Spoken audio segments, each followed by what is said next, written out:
My self Sarvesh Vardhan. आज की class में मैंने एक क्वेश्चन लिया है जो सर्कुलर मोशन और करेंट इलेक्ट्रिसिटी पर बेस्ड है और मिक्स करके क्वेश्चन क्रिएट किया गया है। बहुत ही अच्छा क्वेश्चन है। वो ये क्वेश्चन जी एडवांस 2020 में पूछा गया है, ठीक है। और इसके ऑप्शन 4 ऑप्शन दिए हुए हैं जिसमें से एक से अधिक आंसर हो सकता है, ठीक है। इसमें कहा गया है कि एक सर्कुलर स्ट्रिप है, इसका इनर रेडियस R1 है, आउटर रेडियस R2 है, इसका थिकनेस जो है वो T है। ये दोनों टर्मिनल को इस बैटरी से जोड़ दिया गया है जिसका पोटेंशियल डिफरेंस V0 है, ठीक है। तो ये हमारा लो पोटेंशियल रीजन होगा, ये हाई पोटेंशियल रीजन होगा। इलेक्ट्रॉन लो से हाई के तरफ ये मूव करना शुरू करेगा, तो यहाँ से इलेक्ट्रॉन इधर मूव करना चाहेगा। लेकिन चूंकि ये सर्कुलर पाथ है और सर्कुलर पाथ में घूमने के लिए तो सेंटीपिटल फोर्स चाहिए, तो सेंटीपिटल फोर्स नहीं मिल पाएगा तो इलेक्ट्रॉन वो बाहर की तरफ शिफ्ट करना शुरू करेगा, ठीक है। तो इलेक्ट्रॉन यहाँ बाहर की तरफ शिफ्ट करना शुरू करेगा। आउटर पोर्शन जो है ये यहाँ पे इलेक्ट्रॉन का एक्युमुलेशन होगा और यहाँ से इलेक्ट्रॉन यहाँ शिफ्ट करेगा, जिसकी वजह से यहाँ पर इलेक्ट्रॉन की कमी हो जाएगा और यहाँ पे इलेक्ट्रॉन ज़्यादा हो जाएगा, ठीक है। तो यहाँ पे निगेटिव लेयर बनेगा इस किनारे पे और यहाँ पे पॉजिटिव लेयर बनेगा। यहाँ पे पॉजिटिव लेयर बनेगा ये और यहाँ पे निगेटिव लेयर बनेगा, जिसके वजह से एक इलेक्ट्रिक फील्ड जनरेट होगा बाहर की तरफ, जो इलेक्ट्रॉन पे अंदर की तरफ फोर्स लगेगा। क्योंकि फोर्स इज इक्वल टू क्या होगा, -E इंटू कैपिटल ई।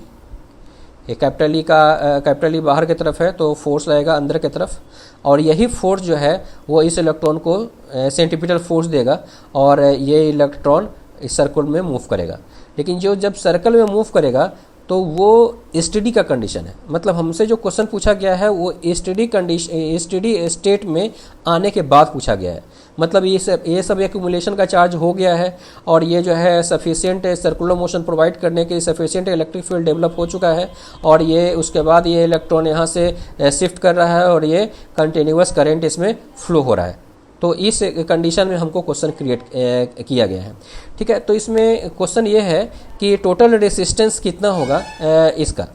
तो इसका टोटल रेसिस्टेंस अगर फाइंड करना है तो आप यहाँ से देख सकते हैं कि मान लेते हैं कि और यहाँ से एक इलेक्ट्रॉन जो है शिफ्ट करके इस पोर्शन में इलेक्ट्रॉन यहाँ पहुँच रहा है, तो यहाँ से इलेक्ट्रॉन यहाँ से इधर की ओर जा रहा है। तो आप देख सकते हैं कि यहाँ जो पोर्शन वाला इलेक्ट्रॉन होगा ये यहाँ से यहाँ तक जाने में इतना ही डिस्टेंस ट्रेवल किया है और यहाँ वाला इलेक्ट्रॉन उससे ज़्यादा डिस्टेंस ट्रेवल किया है। यहाँ वाला इलेक्ट्रॉन यहाँ इससे ज़्यादा डिस्टेंस ट्रेवल किया है। इसका मतलब जो हर पोर्शन वाला, इसको छोटा छोटा टुकड़ा में अगर हम तोड़ देंगे छोटा छोटा स्ट्रिप में, तो हम देख सकते हैं कि प्रत्येक इलेक्ट्रॉन जो होगा वो अलग अलग डिस्टेंस ट्रेवल किया है। इसका मतलब कि जो रेसिस्टेंस निकालने में हम ये फार्मूला यूज करते हैं R is equal to rho L/A, ये अप्लाई नहीं कर पाएंगे, क्योंकि ये अप्लाई तब करते हैं जब हमको इलेक्ट्रॉन जो है टोटल जो इलेक्ट्रॉन है सारा इलेक्ट्रॉन सेम डिस्टेंस ट्रेवल करता है और ये एरिया क्या होता है, तो जिधर फ्लो किया फ्लो के परपेंडिकुलर ये क्रॉस सेक्शन एरिया, मैंने फ्लो के परपेंडिकुलर ये क्रॉस सेक्शन एरिया, फ्लो के परपेंडिकुलर क्रॉस सेक्शन एरिया ये होता है कैपिटल ए। अब यहाँ इस क्वेश्चन में क्या हो रहा है कि सब अलग अलग डिस्टेंस ट्रेवल कर रहा है। एरिया हमारा सेम है, एरिया तो हम अगर मानते हैं बराबर ले लेंगे तो एरिया हमारा स्ट्रिप का सेम हो जाएगा, लेकिन जो डिस्टेंस होगा वो सब अलग अलग होगा। इसलिए हम वो ये फार्मूला डायरेक्ट हम लोग यूज नहीं कर सकते हैं। एप्लीकेशन करने के लिए हम लोग क्या करते हैं कि इसको छोटे छोटे स्ट्रिप में डिवाइड कर देते हैं। तो यहाँ से छोटा छोटा स्ट्रिप में जब हम डिवाइड कर देंगे तो प्रत्येक स्ट्रिप जो होगा, जैसे यहाँ से यहाँ के बीच में आप देख सकते हैं कि सबका पोटेंशियल यहाँ सेम है और यहाँ पर सबका पोटेंशियल सेम है, तो जितना भी स्ट्रिप होगा सबका एक एंड सेम पोटेंशियल पे होगा, ठीक है, और इसका दूसरा एंड सेम पोटेंशियल पे होगा। मतलब जितने भी स्ट्रिप होंगे वो सब पैरेलल में कनेक्टेड होंगे, ठीक है। तो हम लोग क्या करते हैं कि x रेडियस का एक स्ट्रिप कंसीडर करते हैं dx थिकनेस का, तो ठीक है। तो इस पार्ट का कितना हो जाएगा रेसिस्टेंस, सो आप देख लीजिए dr इज इक्वल टू रो, यहाँ से यहाँ तक इलेक्ट्रॉन को जाने में कितना डिस्टेंस ट्रेवल करेगा, तो हो गया पाई इंटू एक्स, पाई एक्स ये डिस्टेंस हो गया, एल का वैल्यू हो गया ये पाई एक्स, और यहाँ से ये क्रॉस सेक्शन एरिया कितना हो गया, तो ये एरिया जो होगा वो टी डी एक्स हो जाएगा। और ये सारे स्ट्रिप जो हैं वो सारे पैरेलल में हैं, इसलिए हम इसका जो इक्विवेलेंट रेसिस्टेंस निकालेंगे तो हम लोग क्या करेंगे, उलट करके जोड़ेंगे, 1/r equivalent is equal to 1/dr का इंटीग्रेशन करेंगे। तो हमारा ये पहला एलिमेंट R1 पर मिलेगा और सबसे लास्ट एलिमेंट जो मिलेगा वो R2 पर मिलेगा, इसलिए इंटीग्रेशन जो है R1 से R2 के बीच में इंटीग्रेट कर, तो ये हमारा टोटल इक्विवेलेंट रेसिस्टेंस मिल गया। ठीक है, ये पहला ऑप्शन हमें इसका सॉल्यूशन हो गया, ये पहला वाले का। ठीक है, अब आप देख लीजिए दूसरा ऑप्शन में क्या है, the outer surface is a higher voltage than inner surface. Outer surface जो है हायर वोल्टेज है, ये गलत है। इलेक्ट्रिक फील्ड जो होता है वो हाई पोटेंशियल से लो पोटेंशियल की तरफ जाता है, तो यहाँ पर हाई पोटेंशियल होगा और ये पोजीशन लो पोटेंशियल होगा। ठीक है, तो हम कह सकते हैं कि outer surface is at lower voltage than inner surface, ये हमारा सी ऑप्शन सही है। अब रही बात डी ऑप्शन का, तो डी ऑप्शन के लिए हम लोग कैलकुलेट करना पड़ेगा कुछ। एक एलिमेंट लिया है, सेम जो एलिमेंट हमने कंसीडर किया था, ठीक है, और इसमें इलेक्ट्रॉन जो है इस तरह से मूव कर रहा है। ठीक है, तो इसके लिए हम लोग क्या करेंगे, सबसे पहले हम तो ये देखेंगे कि ये इलेक्ट्रॉन का क्या स्पीड है। ठीक है, तो इलेक्ट्रॉन का स्पीड जानने के लिए आप जरा ध्यान से सुनेंगे कि ध्यान से सुनेगा कि ये जो इस सिचुएशन में दो तरह का इलेक्ट्रिक फील्ड है। एक इलेक्ट्रिक फील्ड क्या है, तो एक इलेक्ट्रिक फील्ड जो पोटेंशियल डिफरेंस अप्लाई किए हैं उस टर्मिनल के अबाउट, इसके वजह से इलेक्ट्रिक फील्ड है। इस इलेक्ट्रिक फील्ड के वजह से इलेक्ट्रॉन मूव करेगा और इलेक्ट्रिक करंट आपको दिखेगा। ठीक है, तो ये इस और जो करंट जो दिखेगा आपको वो इस बैटरी की वजह से होगा, और इसके एक क्रॉस जो पोटेंशियल डिफरेंस डेवलप हुआ है इस दोनों ये इनर आउटर सरफेस के बीच में, वो जो इलेक्ट्रिक फील्ड है, ये जो इलेक्ट्रिक फील्ड है वो इसको सर्कल में घूमने में हेल्प करेगा। तो अब हमको ये समझना है कि हमको अगर स्पीड अगर निकालना होगा तो हमको ये इसमें जो करंट है, करंट का रिलेशन ड्रिफ्ट वेलोसिटी के साथ जो है उसको हम लोग यूज करेंगे। तो इस स्ट्रिप में करंट के लिए हम लोग फार्मूला ले सकते हैं, n e area into v t, drift velocity हम लोग जानते हैं करंट के लिए ये फार्मूला है, I is equal to n e A v d. तो ये हो गया इस एलिमेंट से हो गया करंट डी आई, ये हो गया एन और number density of electron into e into t d x into v d, ये हो गया ड्रिफ्ट वेलोसिटी। ठीक है, और इस करंट के लिए यहाँ से यहाँ के लिए अगर हमको करंट लिखना है तो हमको पता है कि ये जो टर्मिनल पोटेंशियल डिफरेंस है वो हमारा वी नॉट है।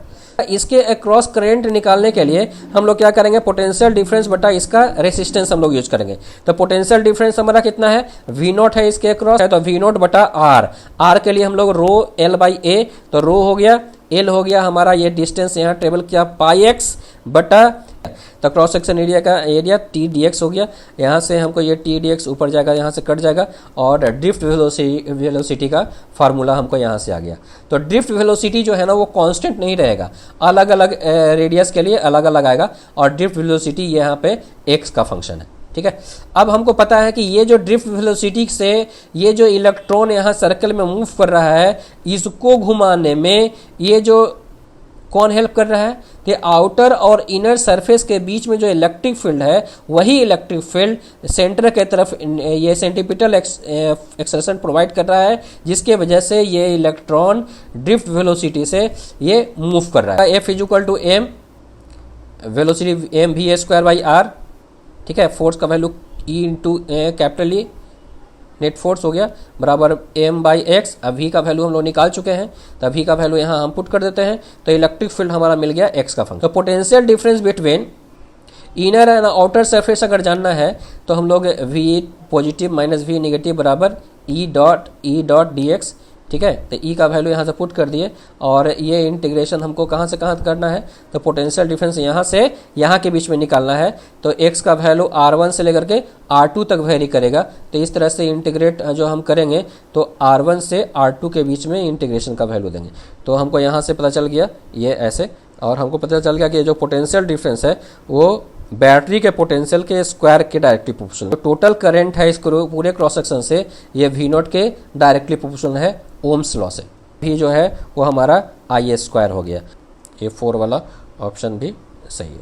ध्यान रखिएगा कि कभी कभार आपके दिमाग में कन्फ्यूजन होगा, उस कन्फ्यूजन को भी हम जो दूर कर लेते हैं। तो ये जो कभी कभार आप अप्लाई करने की कोशिश करेंगे, ये relation J is equal to E by rho, तो यहाँ ई जो होगा वो एक क्रॉस नहीं है, ये यहाँ जो इलेक्ट्रिक फील्ड है वो बैटरी के वजह से डेवलप हुआ है वो है, इसलिए इस फार्मूला का हम लोग यूज इलेक्ट्रिक फील्ड फाइंड करने में नहीं करेंगे, ठीक है, क्योंकि ये फार्मूला का जब हम यूज करेंगे तो ये जो इलेक्ट्रिक फील्ड क्या है, तो ये इलेक्ट्रिक फील्ड, ये पोटेंशियल डिफरेंस जो हम दोनों बैटरी को जो जोड़े हैं, दोनों बैटरी को जो जोड़े हैं इसके अक्रॉस, इसके अक्रॉस जो बैटरी जोड़े हैं, अब बैटरी जोड़ने के वजह से जो इलेक्ट्रिक फील्ड इसके अंदर डेवलप होता है वो है इलेक्ट्रिक फील्ड वो, ठीक है। और यहाँ जो हम लोग इलेक्ट्रिक फील्ड कर रहे हैं, ये दोनों इनर और आउटर सरफेस के बीच एक क्रॉस जो इलेक्ट्रिक फील्ड है उसके बारे में बात कर रहे हैं। तो ये इलेक्ट्रिक फील्ड निकालने के लिए ये J बराबर E by rho formula use नहीं करेंगे, वहाँ पर आपको गलत कंसेप्ट जाएगा, कंसेप्ट में चले जाएंगे आप और उसका सोल्यूशन वहाँ गलत हो जाएगा, और उसको अगर हम कंसिडर करेंगे तो डेल्टा भी is directly proportional to I होगा। ये वीडियो अगर आपको अच्छा लगा तो आप अधिक से अधिक अपने दोस्तों के बीच में शेयर कर सकते हैं, ठीक है। और अब तक आपने अगर चैनल को सब्सक्राइब नहीं किया है तो चैनल को सब्सक्राइब कर लें, ताकि हमारे सारे वीडियोस आप तक आसानी से पहुंच सके और हम अधिक से अधिक आपको हेल्प कर सकें। Okay, thank you.